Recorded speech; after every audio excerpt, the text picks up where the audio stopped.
It's all about peace, spreading love in the world. So I gotta represent rebels for joy, positivity. You know that we're all about it. Magic happens when you align your purpose, passion, and power. Just believe in your greatness. I know for sure the light that you radiate too strong to ignore. Emotional revolution, it's time that we start. Love, we need more. We are rebels for joy. Woo!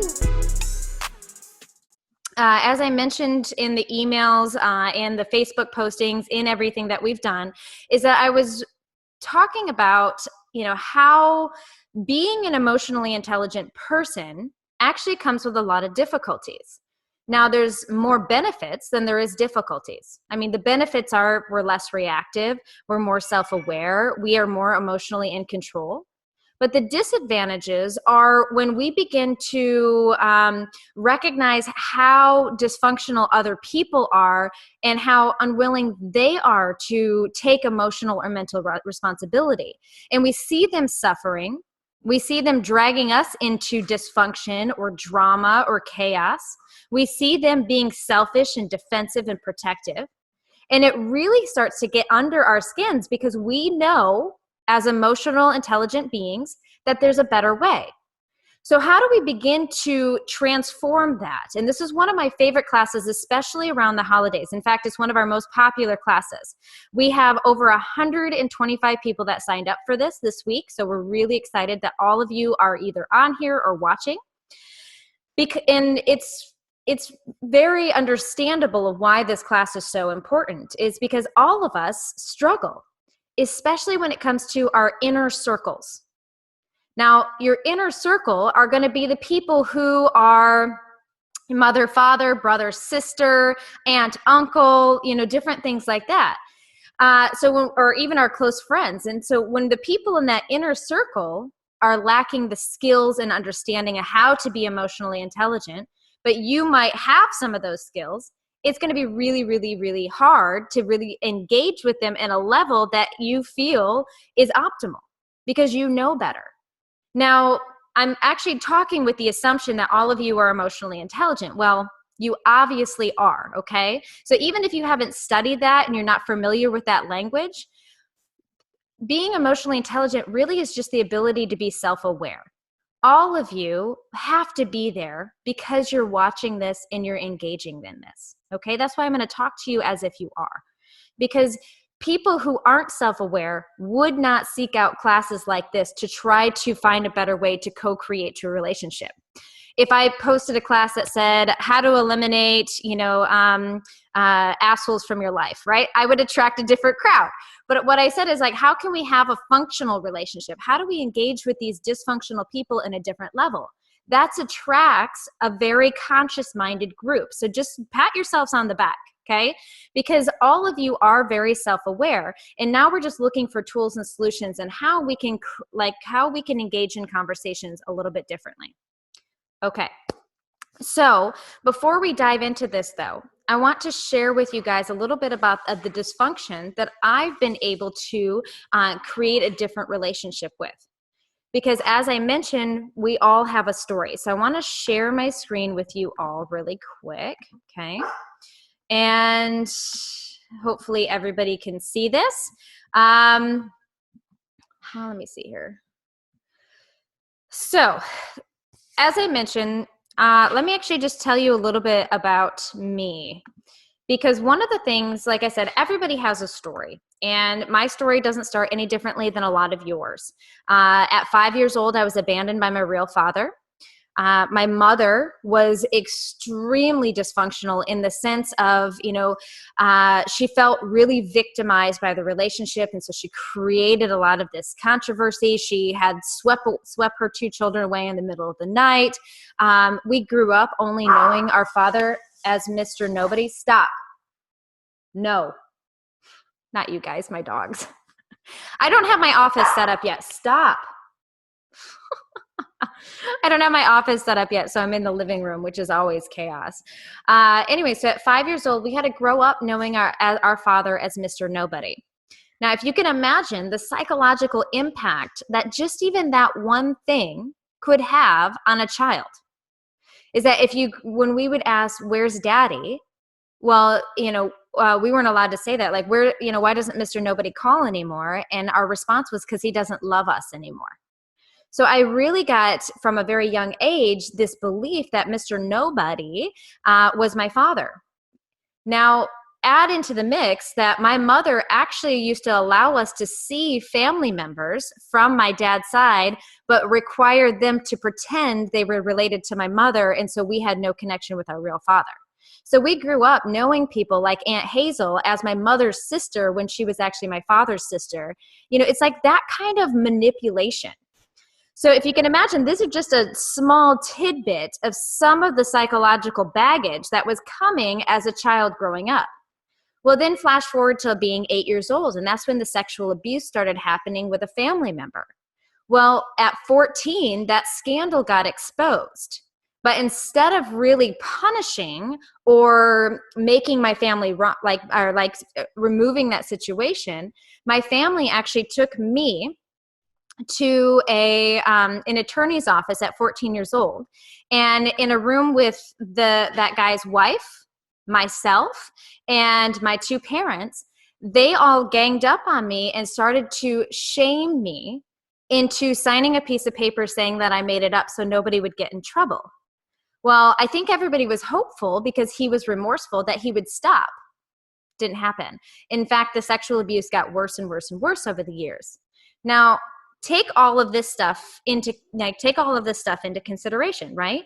All of a sudden now you have this little girl, like this young woman who is got so much anguish and so much anger and is completely confused. Like, my mind is twisted into a knot because of the fact that there's so many lies, so many layers of lies, and so much dysfunction, and nobody's speaking truth about this, that, I went down a rabbit hole.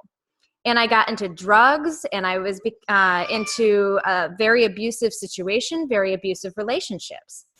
So when it comes to dysfunction, I know it through and through, okay?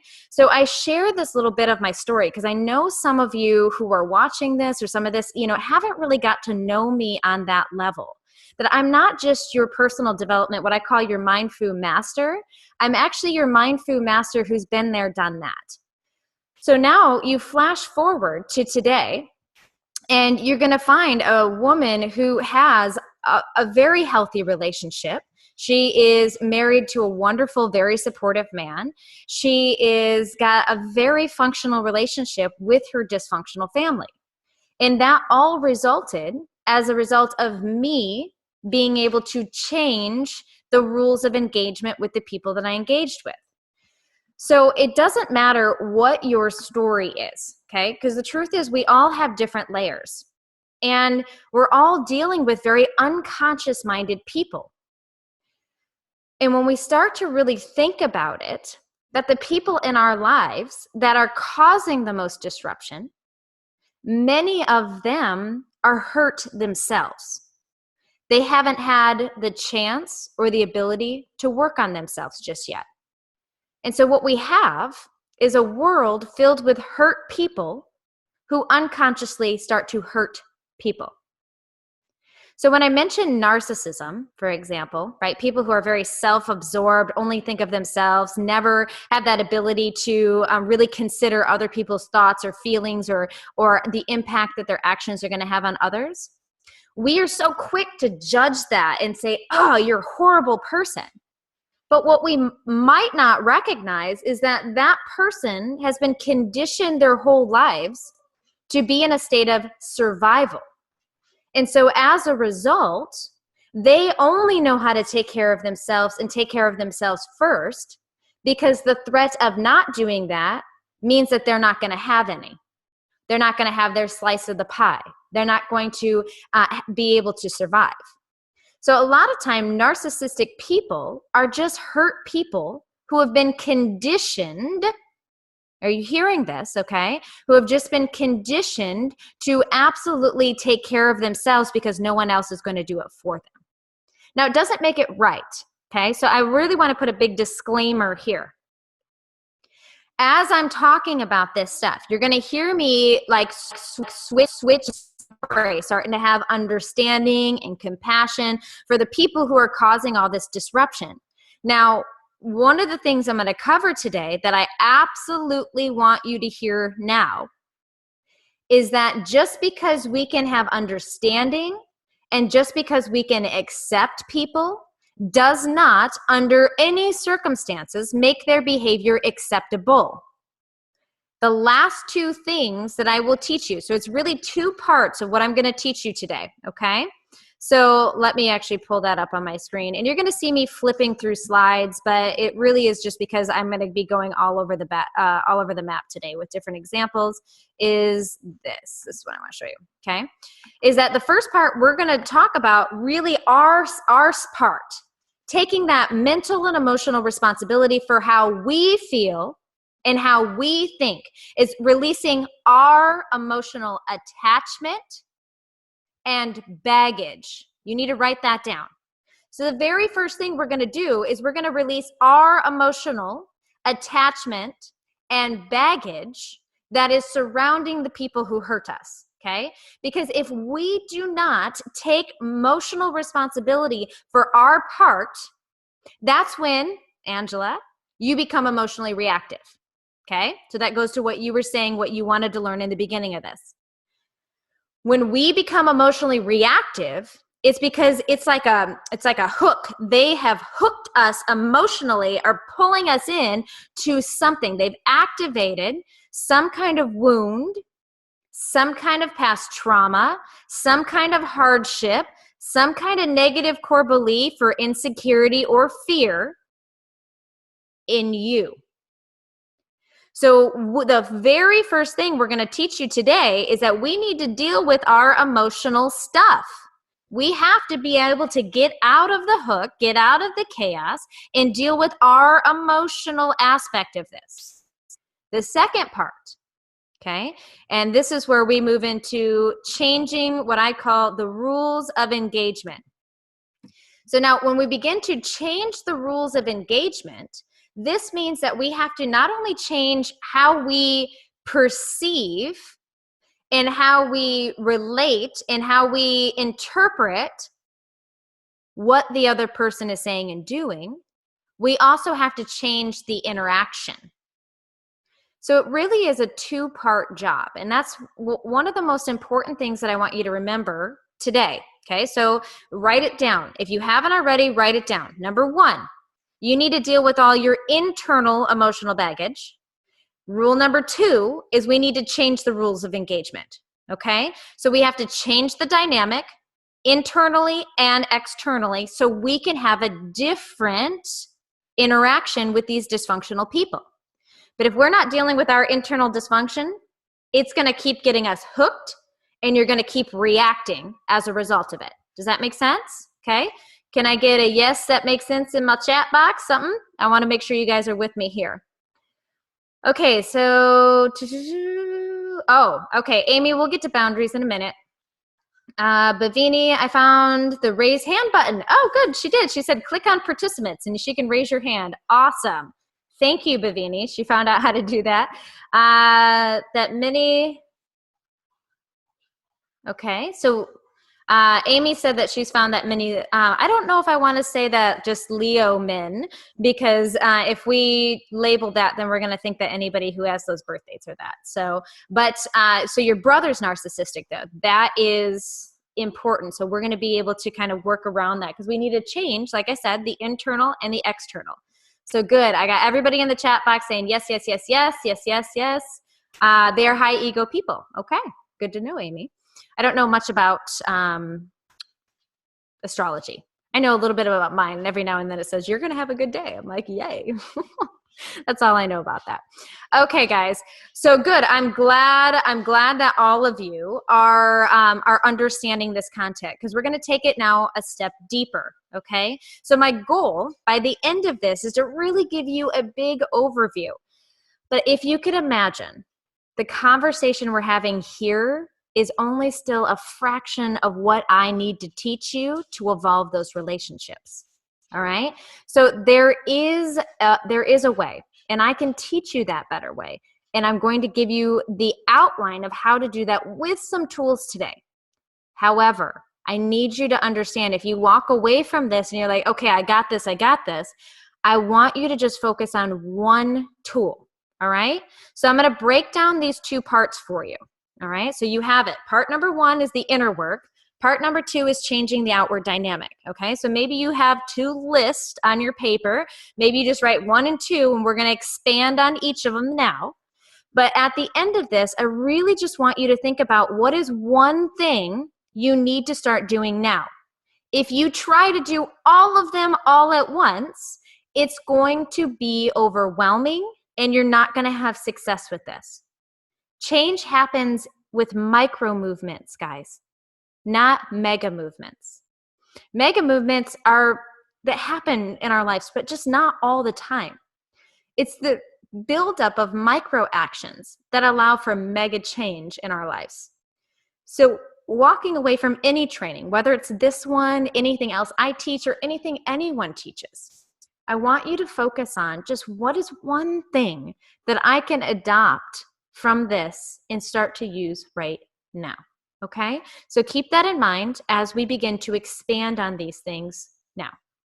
Okay, are you ready? Here we go. We're going to dive into you first. Now, as I mentioned, okay, there's the second half, say dealing with dysfunctional relationships means that we have to change the rules of engagement. But if we do not unhook from it first, they will get you every time, okay? So we got to do the inner work first before we can have an outward different experience. You hear me say this all the time, inner work, outer different experience, okay? So that's where we're always going to start. And this is where, are you ready? This is where we start with forgiveness. But let me break this down for you a little bit differently. Okay, as I mentioned, forgive the screen. I'm really going all over the map with this PowerPoint, and that's why I didn't put it into play mode, because I really want you guys, I always say that I'm going to be inspired by what I want to teach you. And so I kind of go over the map sometimes. Okay. Forgiveness, really, I want you to think of it kind of like a gateway. Now, in emotional intelligence, when I actually teach you the impact of each emotional set point, each thought point, and how those affect not only your inner energetic, vibration, but the outward one as well, then you'll hear me talking, about forgiveness as a gateway even further. Because in the realm of emotional intelligence, forgiveness really is the gateway between the unconscious reactive self and the conscious creating self. Without walking through that threshold, what happens is then we tend to stay in this reactive state. And you can't get to this conscious state of being until we've really done the work of releasing our emotions. Now, forgiveness, there's a lot of misnomers around it. And forgiveness is often thought about as, like something that you do one time, or that you have to forgive and forget, that it sets you up for being, hurt again. There's so many things around forgiveness that can get us trapped or keep us in this state of mind that I don't need that, or I've already done that, or that doesn't apply to me. Forgiveness applies to everybody. Okay, so if any of that's coming up for you, I really want you to challenge that, okay? Because you want to be in a state of mind where you are open, to learning new information. And if you're not open to forgiveness, then a lot of the other things that I'm going to teach you are not going to be as effective. So I want you to think of forgiveness really as just an emotional release. This is where we start to take emotional responsibility for what we think and feel. And what we have to begin to do is forgive people for both their behaviors and their ignorance. Now, where forgiveness can get really challenging is that, okay, Bonnie, I'll forgive these people, but yet they still are dysfunctional. So forgiving someone who you no longer have contact with seems to be a lot easier, doesn't it? Yeah. But when we are trying to forgive somebody who's still kind of a plague in our life, who is still oozing their dysfunction into our existence on a regular basis, we can get a little bit more hung up on forgiveness, and we tend to not want to forgive because they don't deserve it. And they're jerks, and they're still assholes, and they're still whatever. Does that make sense? So if that's the case, this is where I was talking about that shift in our perspective and to begin to depersonalize their behavior from you. But releasing the emotion without changing the rules of engagement will set you up for failure. This is why it's a two-part job, okay? It's the inner work and the outer work. So when I'm beginning to talk about forgiveness and I'm beginning to really encourage you to adopt a healthy forgiveness practice, okay, hear that, a healthy forgiveness practice. It is something meaning that you're constantly doing. It's a practice, not a one-time occurrence.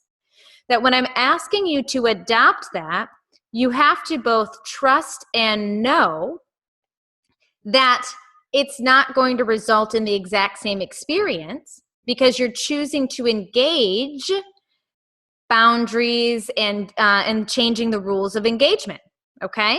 So this is where we have to be open-minded to forgiving where forgiveness might not have worked for you before. And we want to begin to recognize that forgiveness is possible and is an essential step. All right.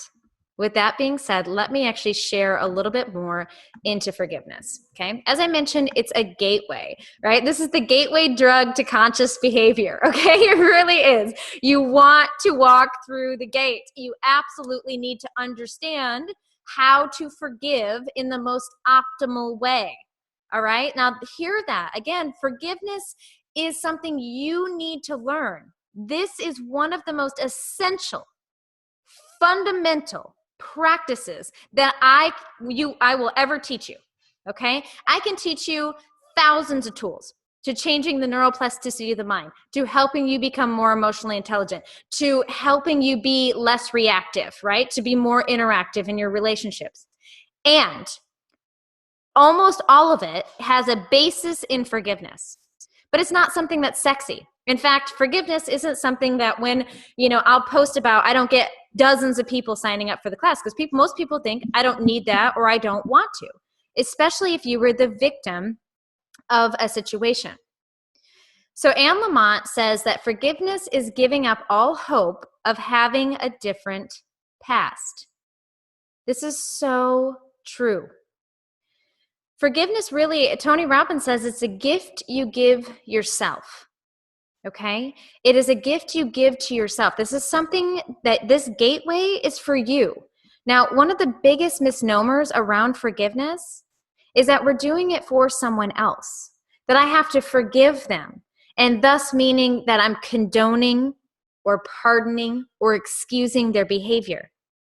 No way, Jose. Okay, like not even close to what forgiveness is. But that is one of the biggest misnomers that gets us hung up and trapped on this. We think that if I let this go, that I'm letting it go. I'm letting them go. I'm setting myself up for it happening again. Well, if we don't change the rules of engagement, then you're absolutely right. But this goes back to what I was just saying. We have to trust that you're going to do the inside work and follow through with the outward different results. Okay? So this requires that two-part. And when forgiveness is only a one-part job, you're 100% right. It will lead to failure. Bottom line, period. Drop the mic. But for us to change the outward result, we have to do the inner work to unhook ourselves, to release ourselves, to shift our perspectives, to interpret things differently. But you don't have that conscious ability to create a new way of thinking about this if you're trapped in the lower consciousness gears where you are reactive to a situation. Are you getting this? Okay. This is big, guys, like big, big, big. Okay. When I talk about it being a gateway, it truly is a gateway. So anytime that you're reactive, okay, somebody hooked you. This is where we need to go back to forgiveness practices. So this would be a great opportunity, Angela, as I was talking to you here, is that if you had a reactive situation, then we have to take emotional responsibility and figure out, okay, what do I need to do differently, right? How do I need to forgive? How do I need to release this so I can have an outwardly different experience? Does that make sense? All right.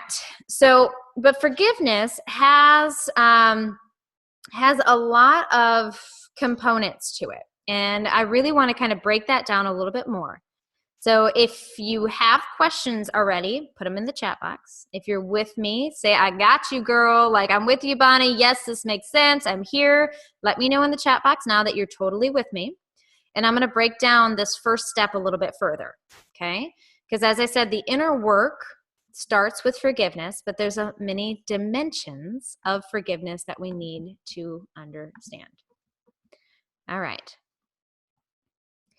So when we forgive, when we choose to forgive, all right, this is where we are having an emotional release. As I mentioned, Tony Robbins says that forgiveness is a gift you give yourself. Well, that gift is that releasing of that anger and that hurt and that shoulda, coulda, woulda. It's releasing the story that continues to just plague your mind and play over again with the shoulda, coulda, woulda, shoulda, coulda, woulda, shoulda, coulda, choo, choo, right?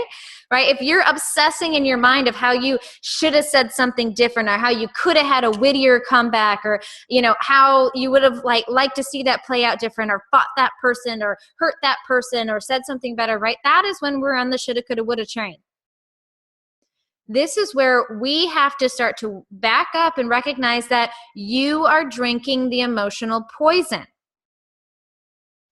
In Buddhism, they say that holding on to anger is like drinking poison and hoping the other person is going to die. Think about that.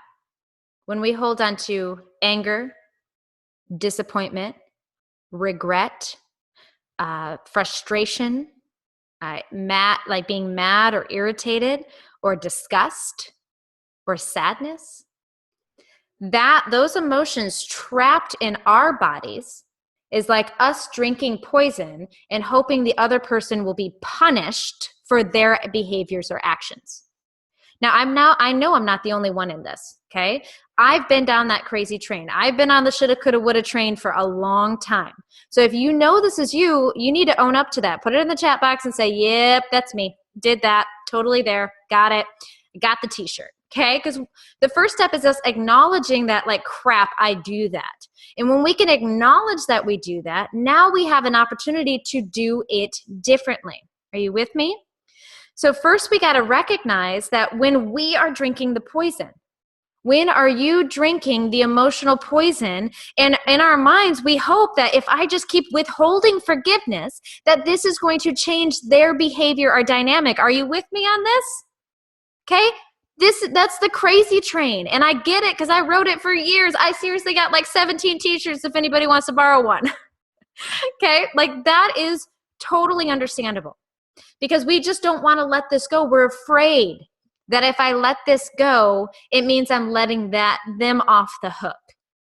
And especially when we are dealing with people who aren't held accountable, who aren't punished, who aren't getting any negative repercussions as a result, it is very understandable of why you don't want to forgive them.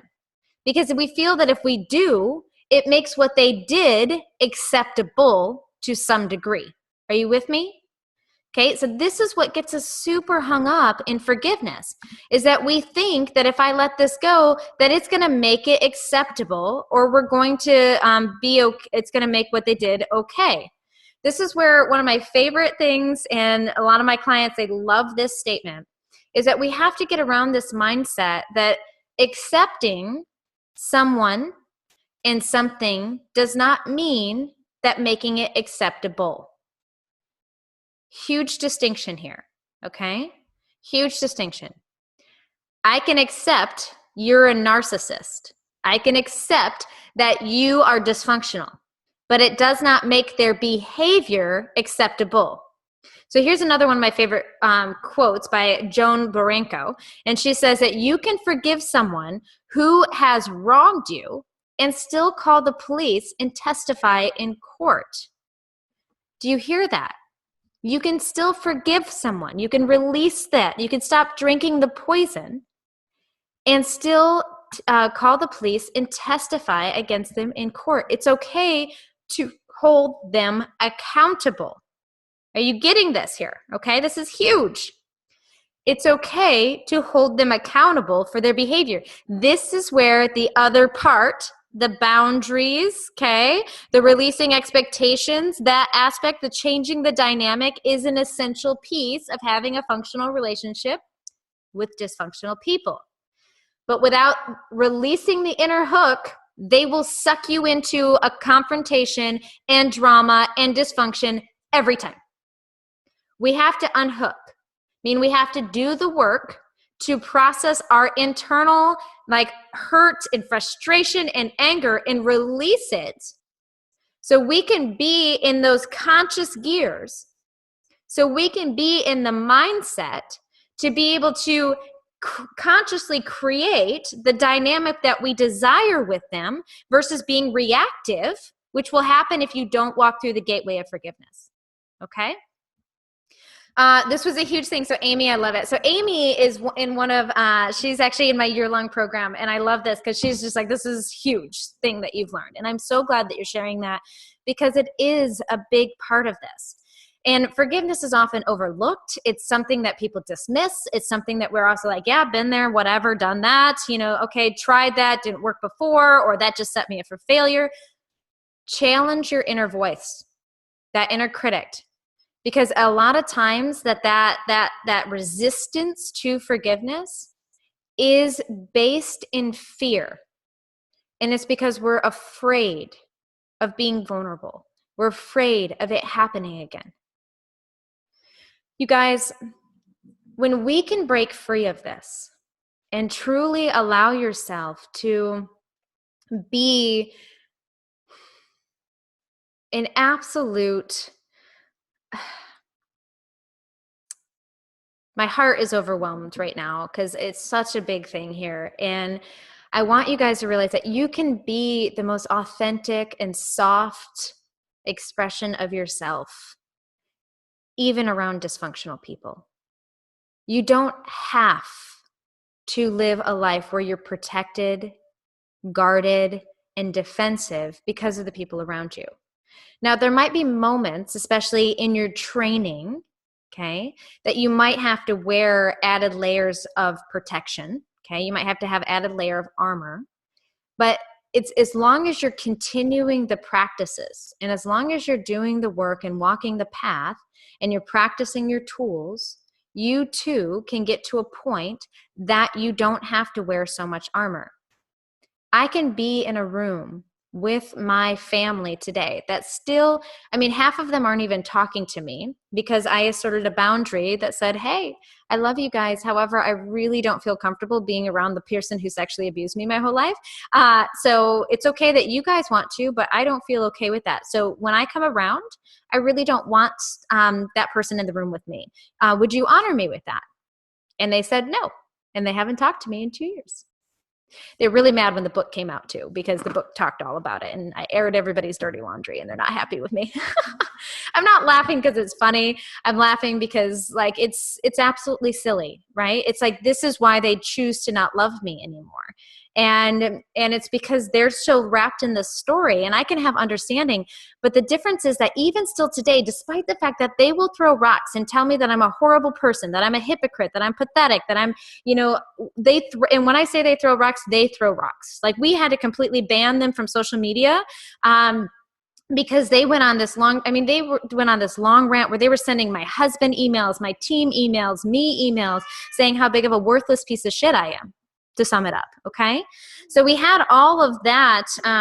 So we have all of that. And yet I can still stand there and be just as loving and graceful as I would be with you, who I have no beef with. The difference is that because it's like, I'm not taking it emotionally personal. I've unhooked.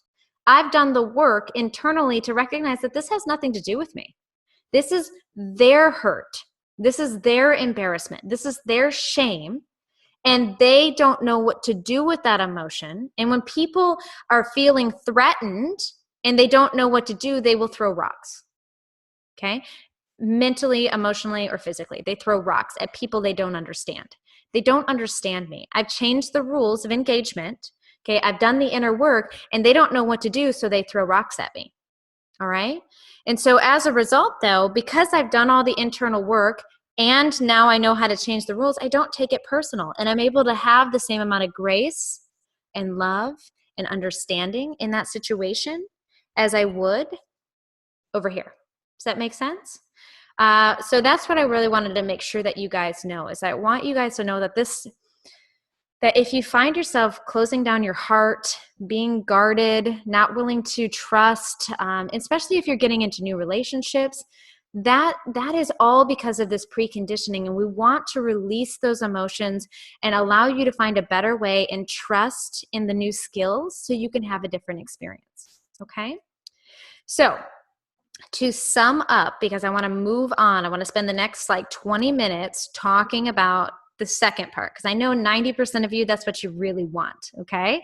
You want to know how to change the rules of engagement. But I refuse to teach you that until I've really emphasized the importance of unhooking first. If you don't unhook, this won't matter. Does that make sense? If you don't unhook, the exterior won't matter. Okay? So that's why I'm saying, hey, I need to start here. But let me sum it up again. So to forgive, okay, means that we are choosing to release the emotions. We are choosing to move beyond the story. It's letting go of this idea that someone can be something more than they are. And it's being willing to change the way we think and feel about the people and the situation. See, this really requires a shift in perspective. And that's a conscious choice. If we're not consciously choosing to let go and to engage differently, we are going to go back to our self-protection mechanism, and we're going to fight, flight, and freeze in those engagements. So we absolutely have to figure out how and where and why is this affecting me the way that it is. The truth is that it's affecting you because that you have an expectation it should be different, that they should be different, they should act different. It could be that you're really hurt or upset by their behavior, that it validates some negative aspect of you, that you're not enough, that you're unlovable. See, those are those emotional hooks. And every time that they can hook into that, every time they touch that wound that you haven't healed, they're going to get you. All right? So we need to do the work to do that, even if you were the victim of the situation. I was a child of sexual abuse. Okay? That isn't something I ever asked for. It wasn't fair that I had to do so much mental and emotional work to recover from that dysfunction. Okay? It wasn't fair that I had to grow up with so many lies and so much manipulation and so much, toxic abuse. I didn't ask for that. And it wasn't fair that as a result of that, I had to do all of this mental and emotional work that was extremely stressful.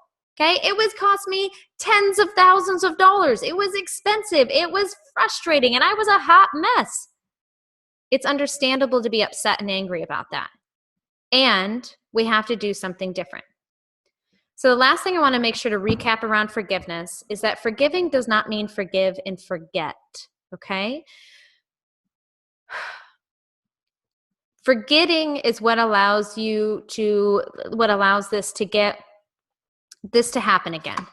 When we choose to say, okay, that person just punched me in the face. I'm going to choose to forget that they punched me in the face. Number one, your brain's not going to let you do that, right? You're going to remember that person's punched you in the face. But number two, are you sure you really want to forget that? Are you sure you really want to forget that that person was physically violent? Probably not, okay? This is where we want to adopt a new methodology around forgiveness. Forgive, learn, grow.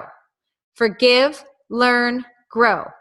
Forgive, learn, grow. Are you with me on this? I'm repeating it because I want you to write that down. Forgive, learn, and grow.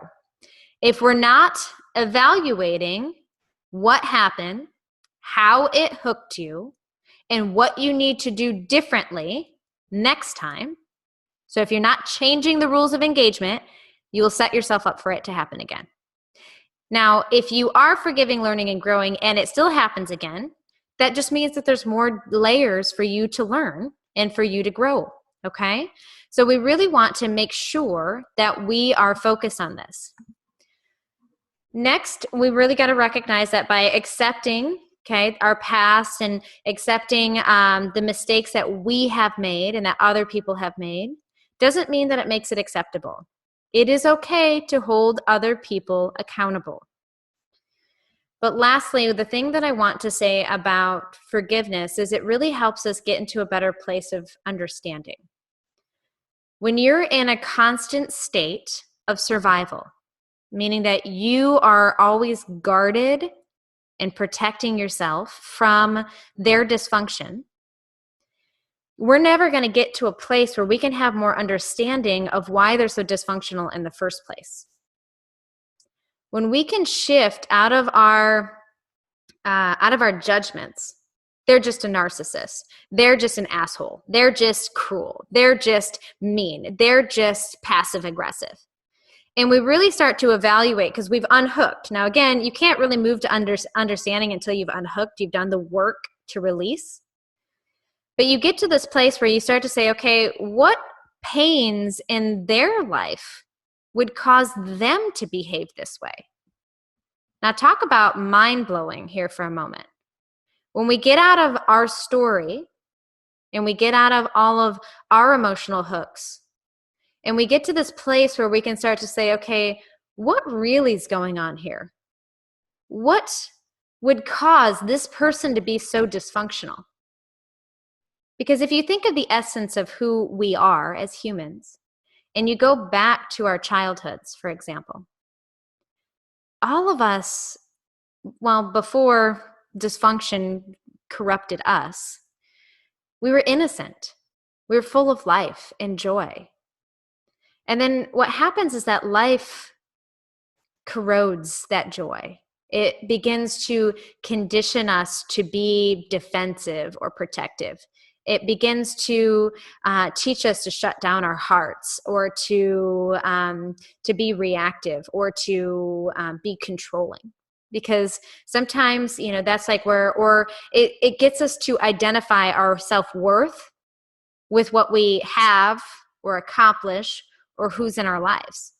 And then when we have these, and it develops these massive insecurities that if I don't keep you close to me, then I'm going to lose you, right? If I don't get you, close to who I am, if I don't control my kids, then I'm going to lose their love, or they're going to make mistakes, and I don't want them to make the same mistakes I did. And so we develop all of these conditioning as a result of our childlike innocence being taken from us. So when we get out of the judgment that these people are just jerks or control freaks or whatever, and we start to recognize, like, what would cause them to be that way? What in their past? What pains have they faced? What insecurities are they dealing with? What negative core beliefs are they struggling with? That when we begin to look at them differently, this would be no different than if you were driving down the road and if you were driving and somebody cut you off and your first reaction was, jerk, what an inconsiderate punk that they just cut me off in traffic. They weren't paying attention. But then let's say you had a walkie-talkie in your car and that person piped in and said, hey, I'm really sorry for cutting you off. My wife is pregnant in the backseat and I'm trying to rush to the hospital. Thanks for your understanding. Now, your perception of that situation quickly changed, didn't it? All of a sudden, you're like, oh my gosh, yeah, no worries, dude, go. I hope you are safe. I'll help block the traffic. I'll slow it down, right? We get into a different state of mind when we can shift into understanding, when we get out of our story and we start to shift into what's causing them to be that way. So this is another fundamental piece of us unhooking and doing the inner work, is that we can start to have understanding. Now, the last thing I want to say about that first step is that all of that becomes a choice. It's going to be your choice to forgive or not. It's your choice to accept or not. It's your choice to release or not. It's your choice to shift your perspective or not. It's your choice to have understanding or not. And so when we can really start taking ownership of the inner development and the inner hook, shifting into changing the rules of engagement are going to be not only more easier, proper English there.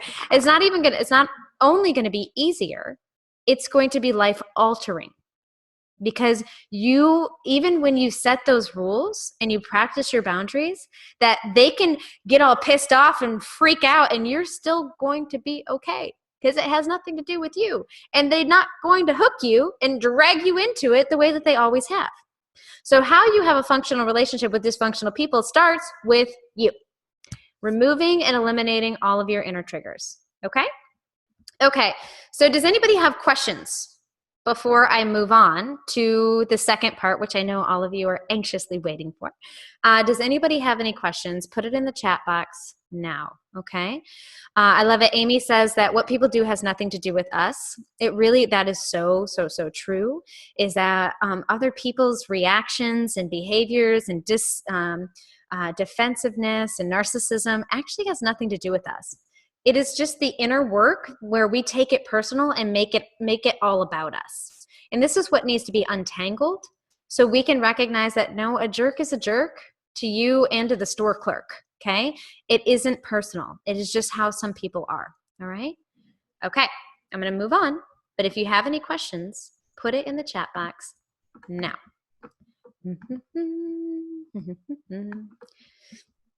I'm going to take that as like, I've done such a good job that you guys are like masters on step 1. Right.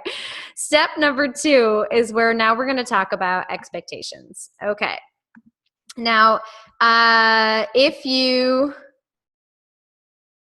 okay, your question is further up. Awesome. So if you have been watching anything I've been doing this week, my Mind Right Monday, my Facebook Live, I've been talking about unspoken expectations like nobody's business. So I'm not going to spend a ton of time on this part because the content's already there. Okay, so you can grab my Mind Right Monday video. It was on my Facebook this Monday. It's on my website, bonnikelly.me/blogs, right? Vlogs, actually. And you can watch that. And I'm going to talk to you about releasing expectations. But what I really wanted to do is just kind of give you the definition and then jump into a couple examples, and so we can really have real-time understanding of how these unspoken expectations are what is causing some of this outward issue. And when we can begin to release that, and that requires a shift in perspective, then when we can release that, now we can engage with them differently. Because a lot of times, one of the things that hurts us more than anything in relationships is that we are expecting them to be in a way or act in a way or engage in a way that is unique to them. I'm sorry, that is what we desire, okay? So, Johanna and I she was on my Facebook Live, and I gave a great example of this, right? So one of the things she was talking about is that her father is constantly like putting her down, is constantly, defensive, and is constantly like reactive, right? And one of the things I said, is there an unspoken expectation that he should be different?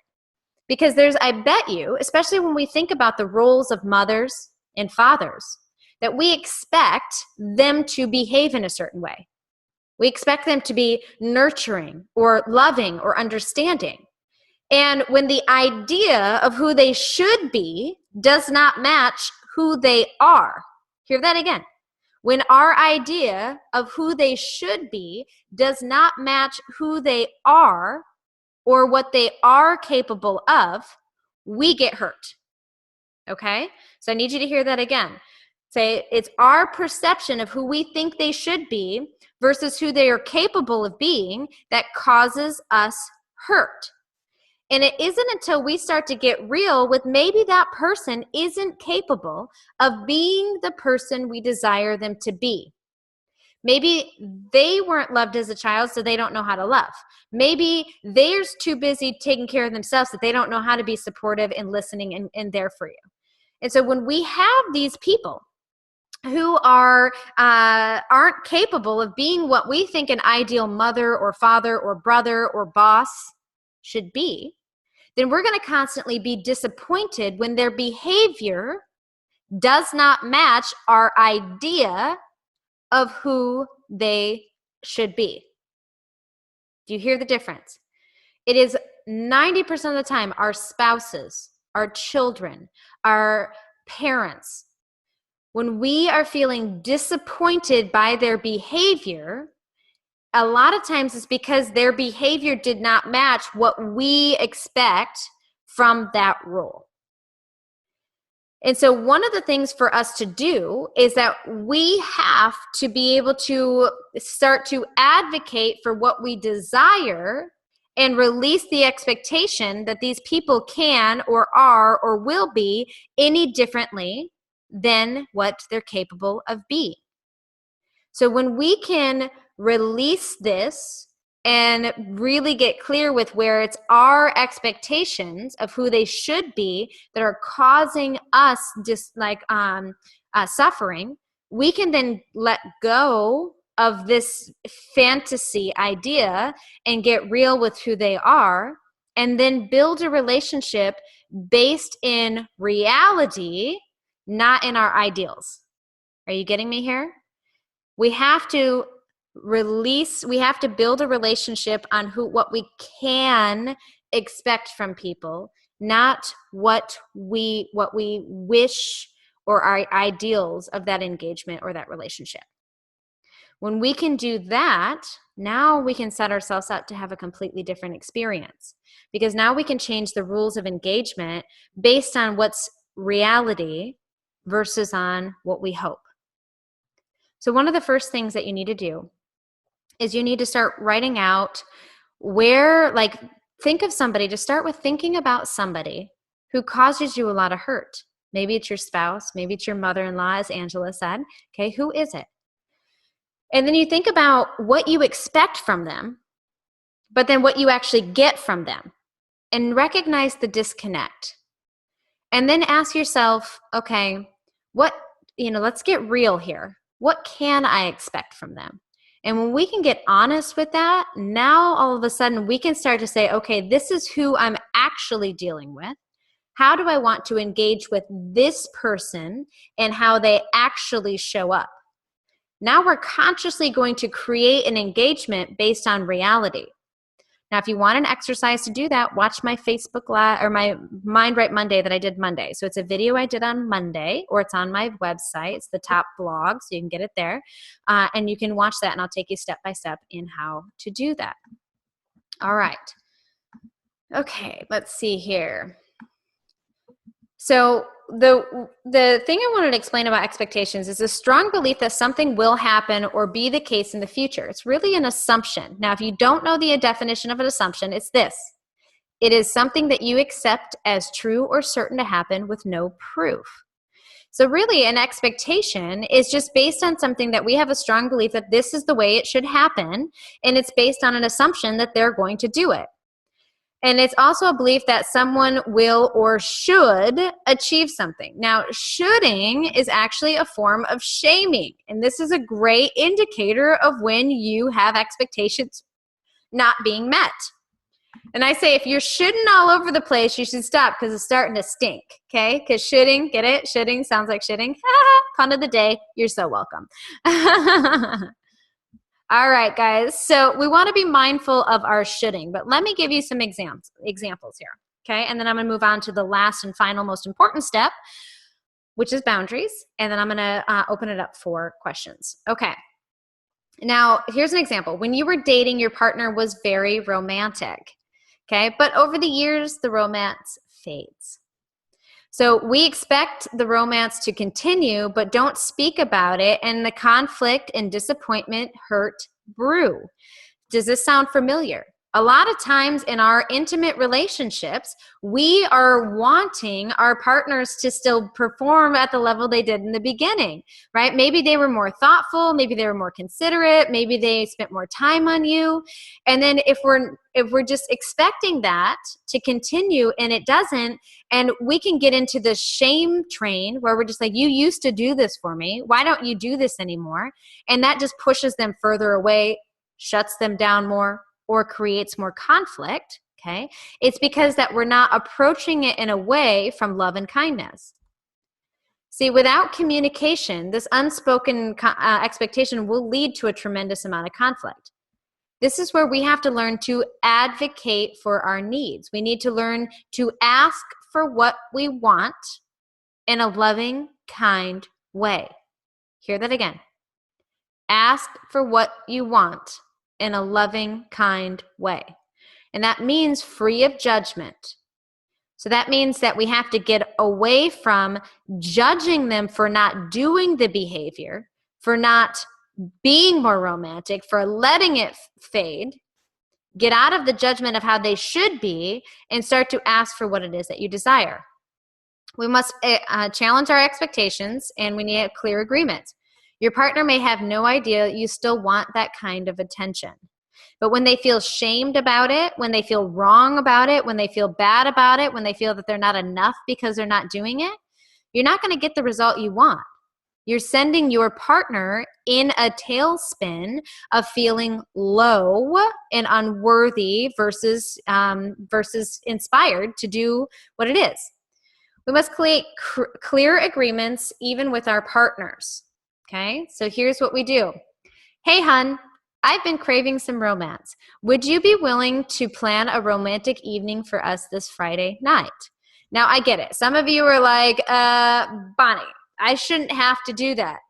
Did you hear that? You shoulded yourself. You got to be mindful of the shoulding. We have to be willing to ask for what we need, and that is okay. It is okay. But we want to do it in a way where we get a considerate response from our partners. Now, this is unspoken expectations in a really healthy way, okay? Meaning that this is just us taking ownership, releasing our emotional stuff, and engaging with our partners a little bit differently. So let me clarify really quick, and I'm going to move on to another example that's a little bit more dysfunctional, so you guys can have an understanding of this, okay? You need to be as specific as you can. Now, notice in that original thing I just said, a romantic evening for us Friday night. Do you think it's possible that you and your partner might have different ideas of what a romantic evening on a Friday night will look like? Yeah.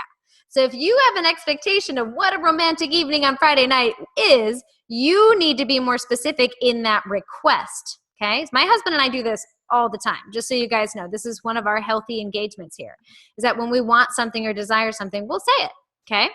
So you want to be specific. Oops. And specific means, so on our date, I would like to go to dinner and do something after where I can wear a really nice dress and my favorite heels. Could you do that for me? Now, again, some of you might be triggering, like, I can't ask that much. Start off a little bit slow and build yourself up for that if this is what you want to change in your immediate relationships, okay? Now, you can apply this same tactic with your family or your friends or your colleagues, okay? I can give 1,000 different examples of how this works. But for right now, I just want you to recognize that asking for what you need and being specific in it is the only way you're going to set yourself up for success. This is changing the rules of engagement. This is how we begin to change the rules. If you're not asking for what you need, it's still based in this mystery that they should just know it. There's that should again. Or that they should just know me by now. There's that should again, okay? We have to be willing to ask for what we need in very clear, specific tones. Okay, here we go. Let me give you one more example before I move on, because now I'm running late on time. Okay. Let's talk about a controlling mother for a second, that she gets really upset that you're always expected to call her every single day. When she doesn't hear from you, she gets really disappointed, and maybe she shames you. Maybe she makes you feel bad. Maybe she just guilts you into doing it. Like, you know, my cousin's daughter calls her mom every single day, right? I mean, we've all heard something like this, okay? So when she doesn't call, she shames you. She has an unspoken expectation with you, okay? So this is where we have to recognize you're not the only one with unspoken expectations. That other people might have them with you. When they're shooting you, that's an unspoken expectation. Now, ask yourself, when that happens, how do you typically respond? Do you get irritated? Do you feel she's demanding? Do you judge her for being controlling? And how's that working out for you? Because that's where she might be hooking you, and we need to unhook and then change the rules of engagement. And here's a good example. So without communication, she will continue to feel you don't care, or you will feel nothing I do is ever enough. So we have to change the rule, and we have to create a clear agreement. Hey, Mom, I know how important it is to you that I call every day. However, I am not able to do that with all the things I have going on in my life. I want you to know that this doesn't mean I love you any less, and I promise to call you at least a few times a week. What days are best to call so we can be available for one another? Now, here's the thing, okay? I'm changing the rules of engagement. That does not mean somebody who is dysfunctional is going to totally be like, oh, that's great. Thanks so much for communicating with me, big. Not always going to work like that. And you have to be willing to hold the line anyways, okay?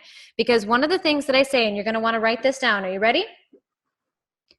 What's right for you isn't always going to be what's right for everyone around you. I'll repeat it, write it down.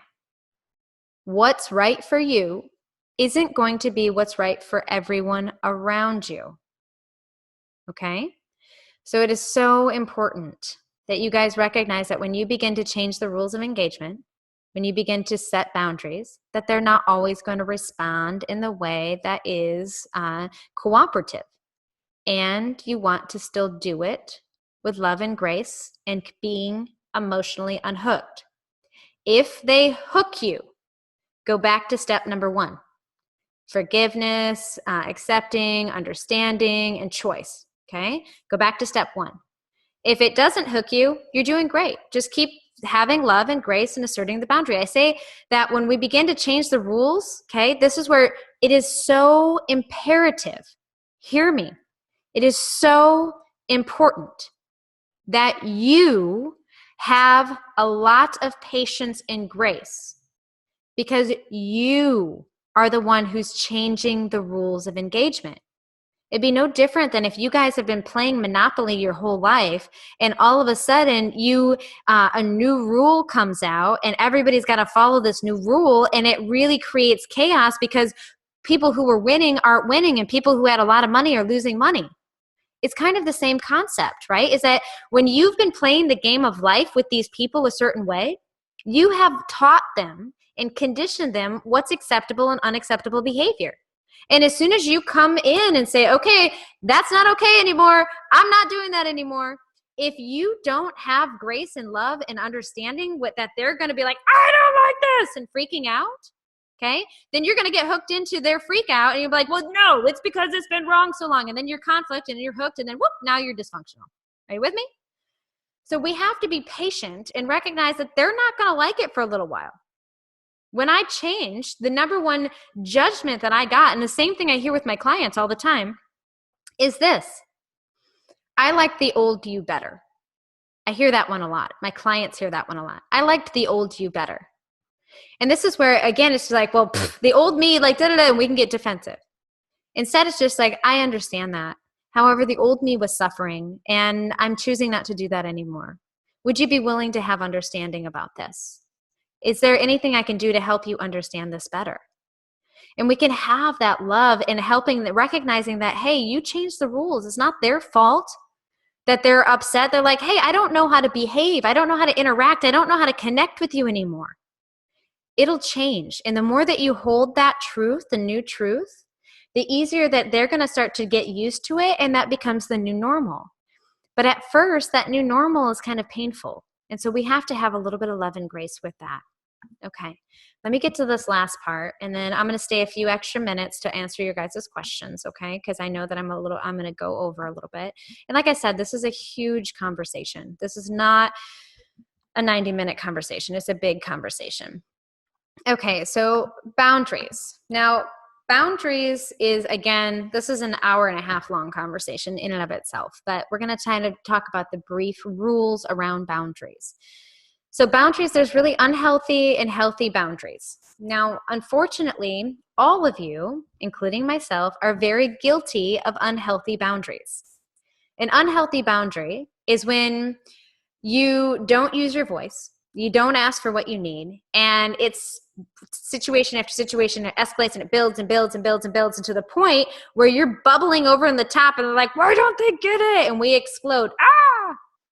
Okay, so those are unhealthy boundaries. That is like all of those red flags all the way down in our timelines that said, speak up, speak up, speak up, speak up, speak up, speak up. But we were afraid and we were afraid and we were afraid and we were afraid and we didn't want to create conflict. And so we just repress it and stuff it and ignore it and pretend and just forget about it. And it bubbles to the point where we explode. Well, all along that way, we were conditioning those people of how to engage with us. We were teaching them that it was okay to use that language, to have that behavior, to act in that manner. If that's not okay, then we had to change the rules. But since we didn't, what happens is that we just keep expecting unspoken expectations that they're going to get it, they're going to learn, they're going to get it, they're going to stop it, they're going to know that this is bad, they're going to get my hints, they're going to hear me clanging the dishes in the kitchen and just know what that means. Okay? No, it doesn't work like that. So what happens is then we explode, and our unhealthy boundaries come out as a demand. It comes out as a command. You need to stop this. You need to grow up. You need to knock it off. You need to da. And this is where we become combative and aggressive and angry. Okay? That's an unhealthy boundary. We're asking for what we need, but it's emotionally charged, typically filled with judgment, and it's not really clear. And what happens is that we're demanding it, and the other person, all they hear is our tone and our aggression, and what they do is they're going to react accordingly. And so all of a sudden, you're going to have this engagement that's just filled with boom, conflict, and that's what we want to change. So I'm going to quickly talk to you about how to do boundaries differently, and then I'm going to invite you guys to take this deeper, okay? Here we go. Number one is that we need to recognize that asserting boundaries does not mean you have to do it aggressively. You can assert boundaries with serious love and kindness. But here are my boundary rules. So if you have paper and pen, and you haven't been paying attention, now it's time to pay attention. You need to write these down. These are the most important steps to follow when asserting a boundary with love and grace, okay? If you want to change the relationship, we have to change the rules. And that means asserting boundaries in a way that they can hear and that could set it up to get a response that's more in alignment with what we desire. Doesn't guarantee it. It doesn't guarantee it. However, it's going to recondition and reteach the people around us how to engage. Number one, you need to clearly state what it is that you want without room for interpretation. Banging the dishes in the kitchen to remind your spouse that he didn't do the dishes is not clearly stating what it is you desire. You really want to be mindful of any time that we're being passive aggressive or that we are being just passive in our conversations. And a lot of times we can get very scared when we're asserting a boundary. And so we're going to kind of sugarcoat it a little bit, right? Like we'll kind of skirt around what we're trying to say, and they seem to get it. And we're like, whew, good, that's over, okay? Versus being very direct. Now, this is going to take practice, especially if you're not used to speaking your truth and using your voice, okay? It is going to take practice.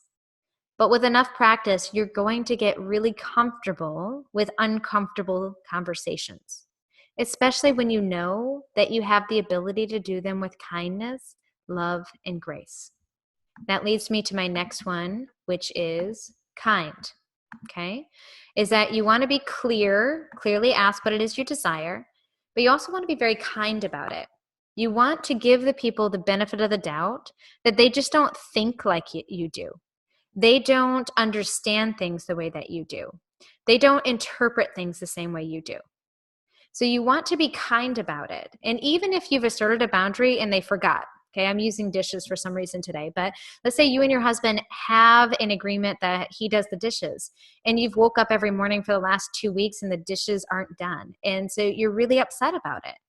Instead of just saying like, hey, like you keep violating this boundary, you can be kind and say, hey, babe, I just want to remind you of the agreement we made about the dishes. Would it be okay if you honor that agreement? Okay, so there's a kind way you can do it. You're going to get a better response. They might say, oh yeah, I'm sorry, I've been really busy. That's okay. Do you need me to help for a little while? And when would be a good time you can get back into that habit? Right? You can even offer to like take on that role for a little while to allow them to come back. This is how we begin to change those interactions. We start to teach them that, hey, I can be agreeable and I can be really kind about reminding you where I'm not going to be the one that's like nagging you like your mother did. Okay? So you have to be kind. The other person may have no idea that they crossed you. They may have no idea that they forgot about an agreement or a boundary. And so we want, my computer is going to beep at me a couple times. So we want to be really gracious about that. All right, next, last two guys, unemotional. Again, if you have any emotional trigger, if you have not resolved your crap, okay, you're going to get hooked, you're going to be defensive, you're going to be reactive, and you're not going to get the result you desire. To assert any boundary, you have to deal with your stuff. You have to be emotionally resolved. So maybe they crossed you and you got angry and you're upset and you're stewing. Great. That's normal. Go back to forgiveness, release the emotions, get a different perspective, and then come back and assert the boundary. Do the inner work to have an outward different result. Do you see how this happens in real time? You're going to be ping-ponging between each of them. You're not just going to, hey, I've magically resolved all of number one and then be able to just stay in number two. You're going to have to keep going back to number one every now and then, but your visit to number one will become less frequent. Okay? That the more that you unhook and resolve, like you are not going to have to do all of this inner work like so in-depthly, indefinitely. Okay? So, but you're still going to ping pong back and forth with these things. If anybody read my email, I think it was on Wednesday, where I shared a personal story about my family. If you haven't read it, seriously, go back and read it because it was good. I mean, that knocked me on my butt for a minute, but I only had to visit step one for a few hours versus years, okay, that it took for me to untangle the crap that they put me through in the past, okay?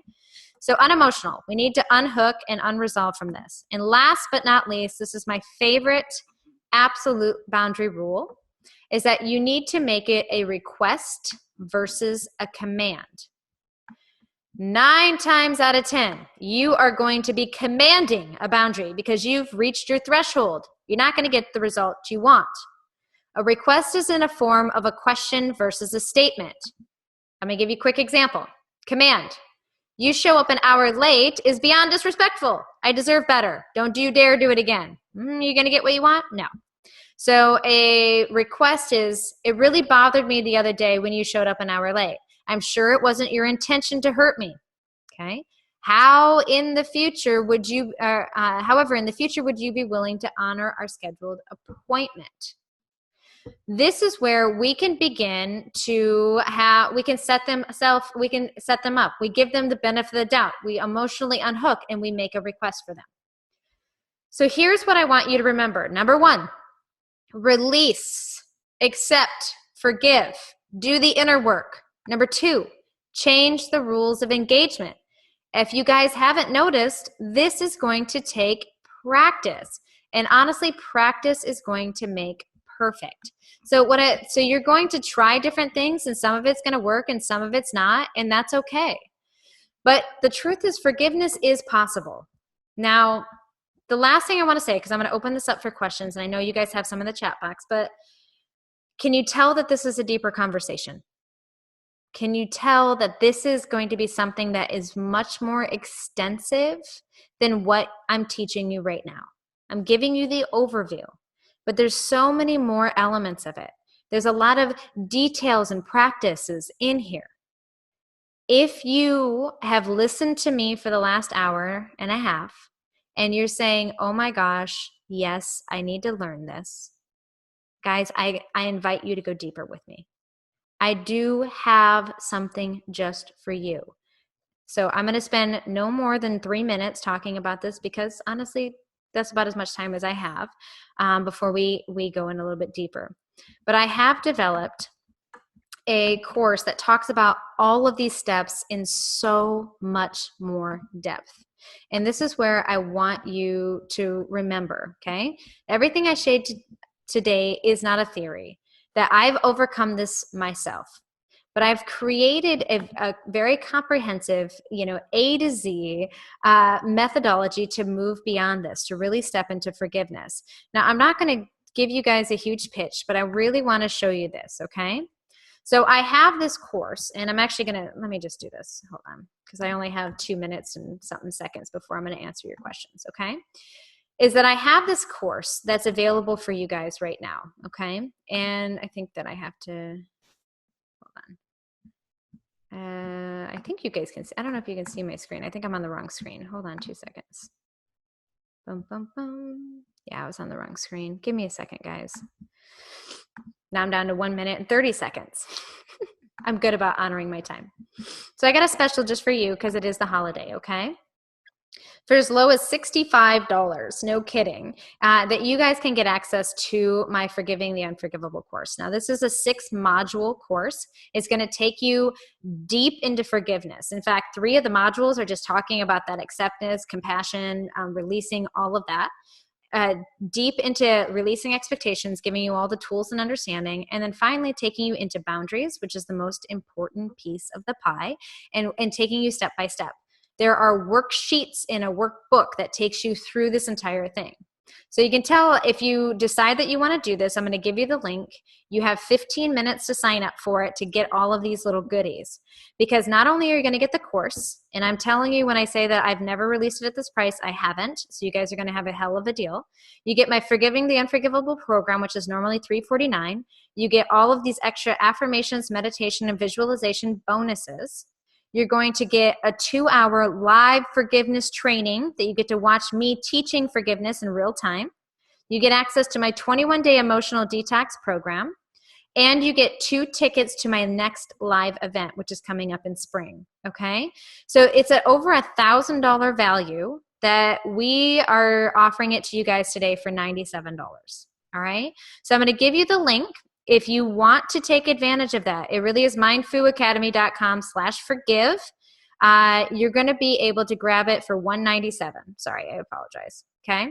But $197. And then what we did is that we divided it into 3 monthly payments of $65. So I know that the holiday season is here. I know that a lot of you aren't able to spend $200 right now, even though that's a crazy good deal because you get to come to my event, which is the tickets to that in and of itself cover that price.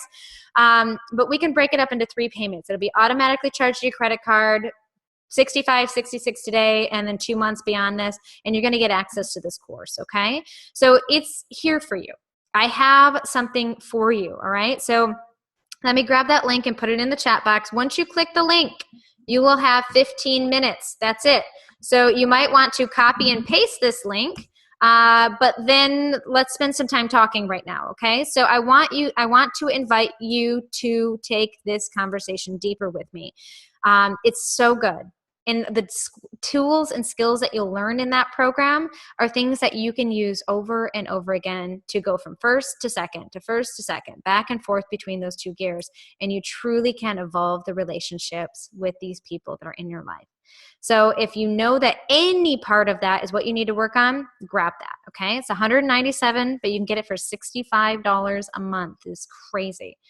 Okay, with that being said, I am now going to unmute everybody. If you know your background noise is loud, okay? If you already know that, I want you to mute yourself instantly, all right? So if you're in a weird spot, get prepared. Find the mute button. Here we go. We're going to unmute everybody. Hi, guys. Hi. Hi. Okay. Bonnie, yes. Can you hear me, Bonnie? I can. Who is this? This is Mary, and I'm not on the chat or the Zoom. I'm just on the phone. That's okay, Mary. How can I help? What's your question? Okay, my question is, you know, I've learned on my own over the years on the forgiveness part, and I've also, you know, I have the compassion for the narcissism and all of that. But Great. my question is about boundaries. Like, for example, my husband is getting worse in his acting out, and he is like becoming very like verbally abusive.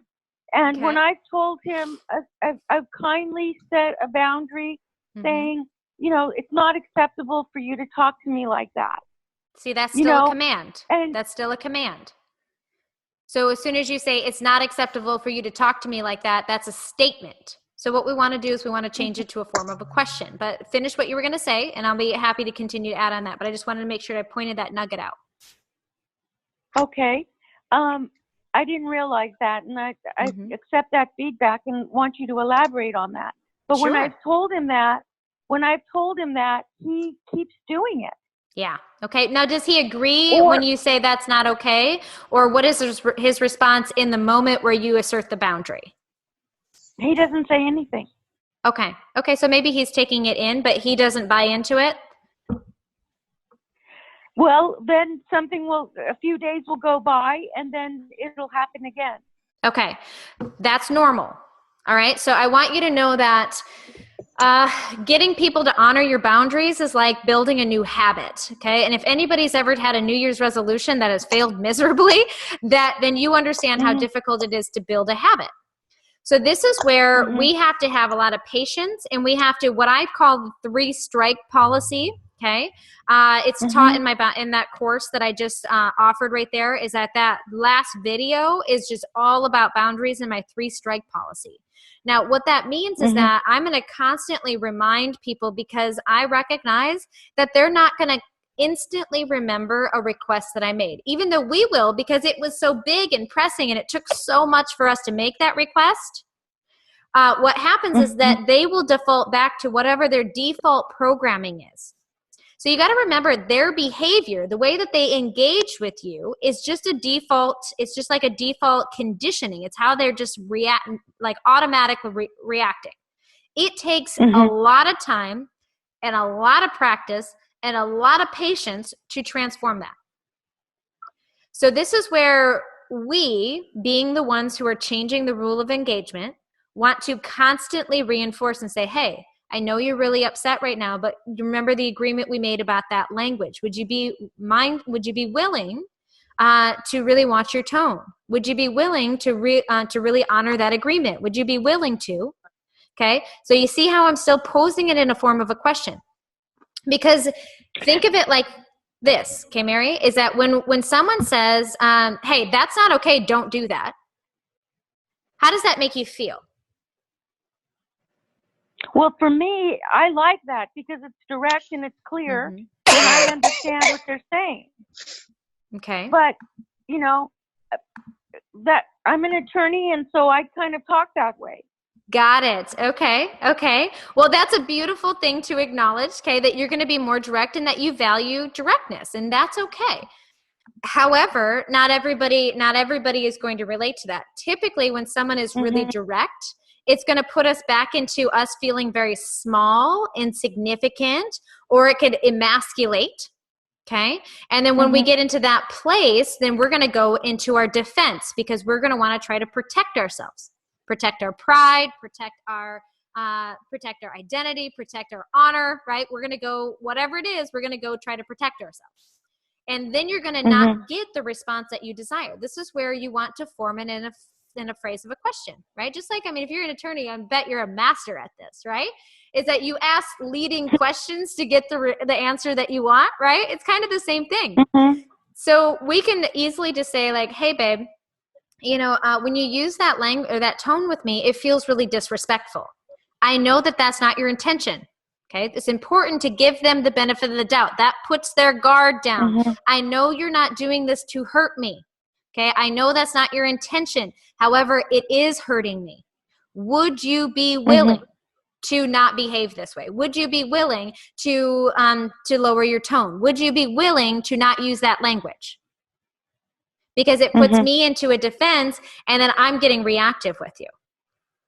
Once you do that, so now you're commanding an answer, a response in a very loving way. And really what you need more than anything, Mary, is their buy-in. And if he says, yes, awesome, you're moving, you're good, right? If they say no, deal with it. This is where in my like in that course that I just talked about, okay? That's where it's like, it's so extensive. I'm going to talk about, unfortunately, this is important to me and this is a deal breaker, right? And if you continue, there's got to be a consequence, right? And so a consequence for you could be if this is important to me, if you're not willing to honor this, then I am going to leave the room. Or I am going to call a timeout, or I am going to leave for the day, whatever it is, right? And I'm willing to come back and talk with you about this. However, this is not acceptable to me. And so this is where we have to find middle ground. Now, the other thing you can do is say, okay, if that doesn't work for you, what would be more agreeable to you? Because sometimes they agree to it, they just didn't agree to your language around it. So when you like volley it back to them and say, okay, well, what would be more agreeable? Because this isn't okay for me. And allow them to participate in the solutions. Now you're getting their emotional buy-in to the boundary versus you just telling them, don't do this. Does that make sense? Yes. Does that help at all, Mary? It helps a lot. Thank you. You're so welcome. So look at that course too. Like I said, like it's pretty extensive, and it's going to give you all of the tools that you need when it comes to figuring out, okay, how can I be a master at boundaries? Because you might have mastered forgiveness, but this is where we can really get clear with what we can expect from them, change the terms of a relationship, which is steps 4 and 5 of that course. Okay. Okay. Cool. Awesome. All right. Who else has a question? That was a fantastic one. I loved it. Now I muted some of you. So be mindful that I muted some of you. You have to unmute yourself, or I'll unmute everybody again. Okay. Everybody's been unmuted. Who else has a question or comment? Did you learn something today?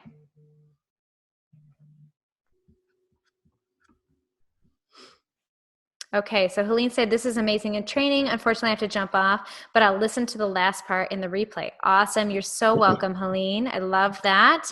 Angela, did you have any comments or questions? Or Sue, or Johanna, or Ingrid, or Jane, or Karen, or Elise?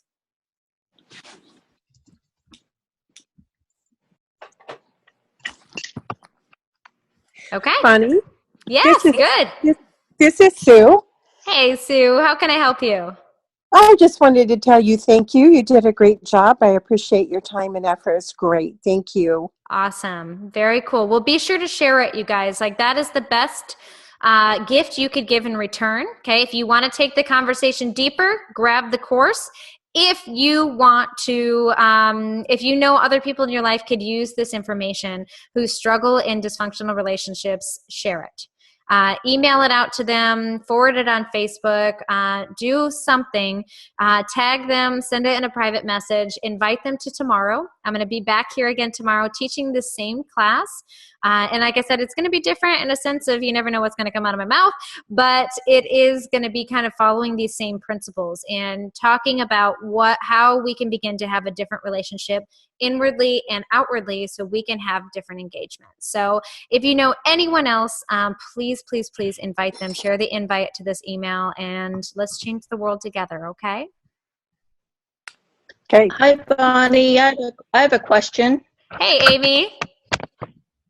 Hey, so does this program come with 2 tickets to your spring live event? Yeah, it does. See, what's really funny, it comes with 2.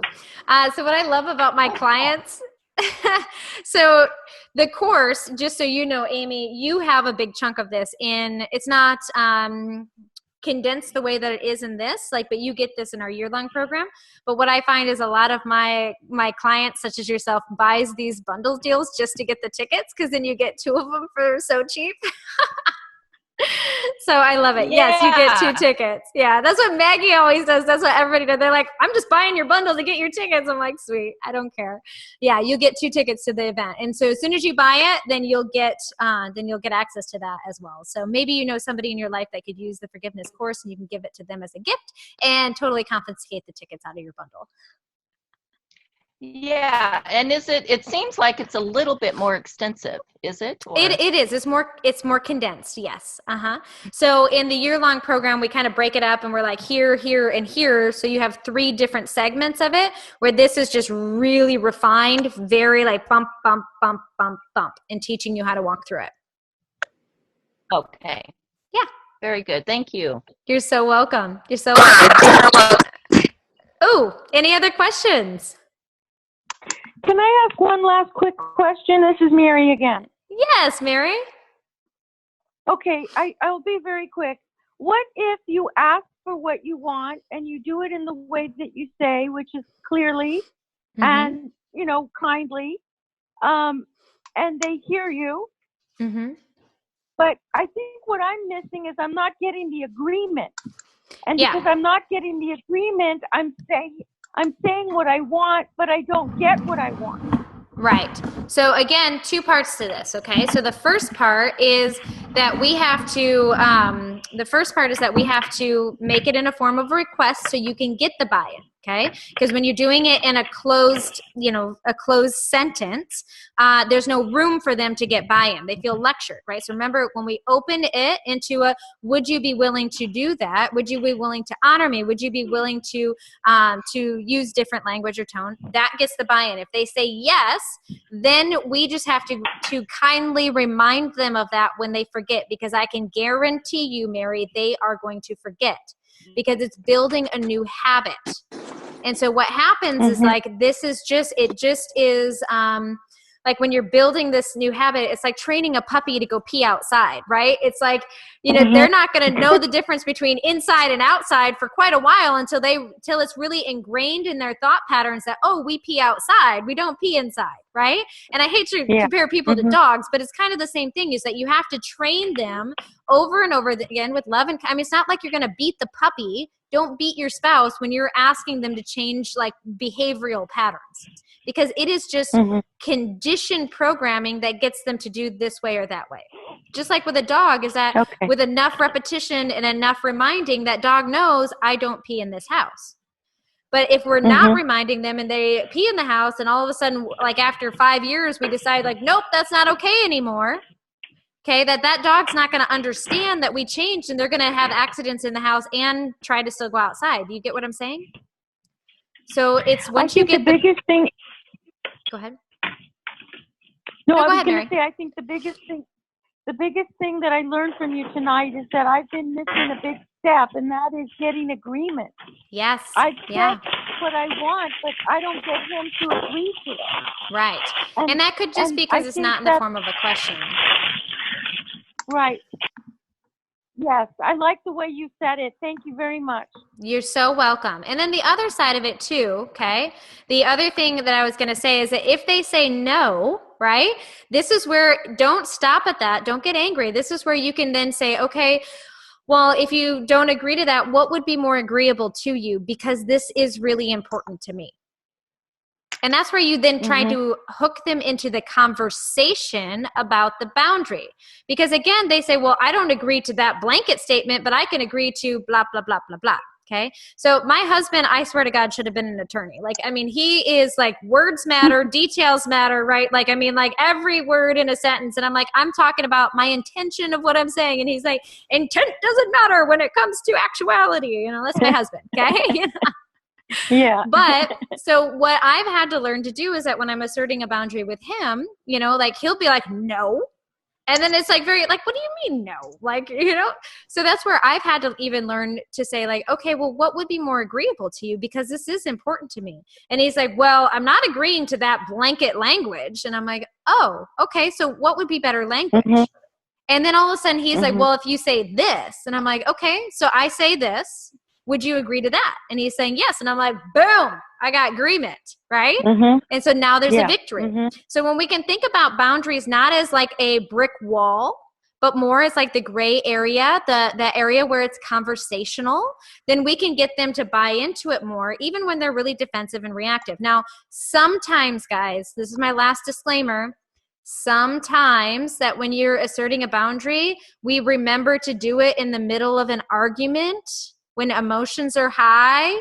You're not going to get the results you want. So just remember that sometimes that means you just want to call the timeout. You go process your emotion, allow them to process the emotion, and then come back to them when things aren't so heated. Okay, so that's another tip that I didn't really announce earlier that I think is really, really imperative, okay? Okay.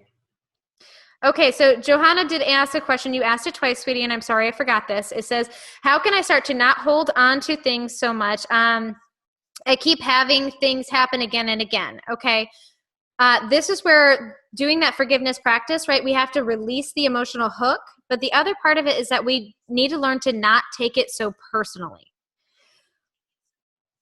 What typically happens is that when people are abusive or they're confrontational or they're argumentative, we take that, our brain does this. It's not even like you in person, like you by yourself, but the brain takes this example and then says like, okay, like this means that I'm not enough. This means that they don't love me. This means that I'm stupid. This means that they don't think I can handle it. This means something about me. And so what we need to do, Johanna, is we have to absolutely recognize that that has nothing to do with you.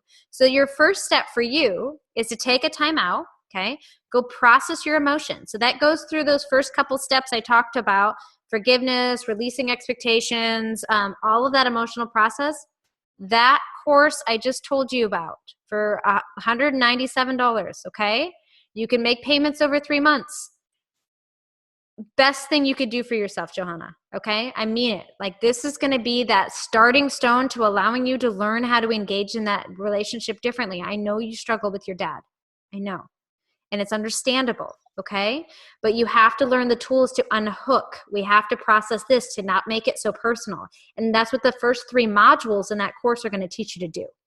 So this is where I want you to start working. Like when I said take one thing away from here is that you need to learn to start to depersonalize it, that dad's behavior has nothing to do with you. Maybe he's trying to protect you. Maybe he's trying to, guide you. Maybe he's afraid for you and it's coming out in a very dysfunctional way, but that's how he's protecting you.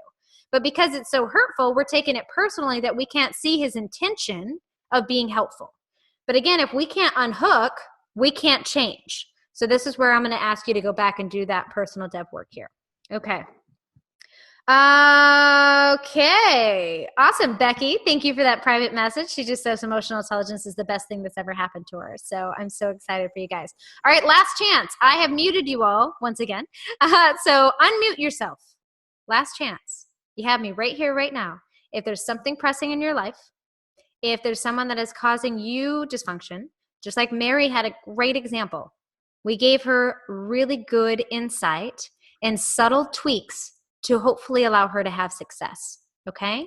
So it was a subtle little shift that could give her success. If you have an example, if you have a question, this is your last chance. Unmute, speak up now, go.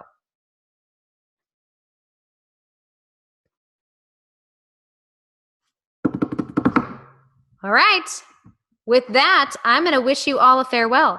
Share this. We go live again tomorrow. I ask all of you, that is my request. If you learned something today, if you're like, hell yeah, that was worth my hour and a half, please share this with somebody else. We want to get this message out to as many people. There's so much information here. The holidays are coming. I cannot tell you how many people are suffering in silence, you guys. I keep saying that this week. People are suffering in silence. Let's give them the tools. Let's give them the resources. Let's teach them a better way. It is possible, okay? It is possible. And we can give them the insights to make the shifts, to have the change. So share this. Let's make this as big as we can tomorrow. It's my last day teaching it. It's the last class I'm teaching of the year. Do you hear that? Last class of the year. So be sure to share it with somebody else. I want to be able to support as many people as I can for the end of the year. Okay. With that, mwah, I wish you guys all the love in the world. I'm going to unmute you just so we can say goodbye. So everybody's unmuted. Bye, everyone. Bye, Bonnie. Bye-bye. Thanks so much, guys.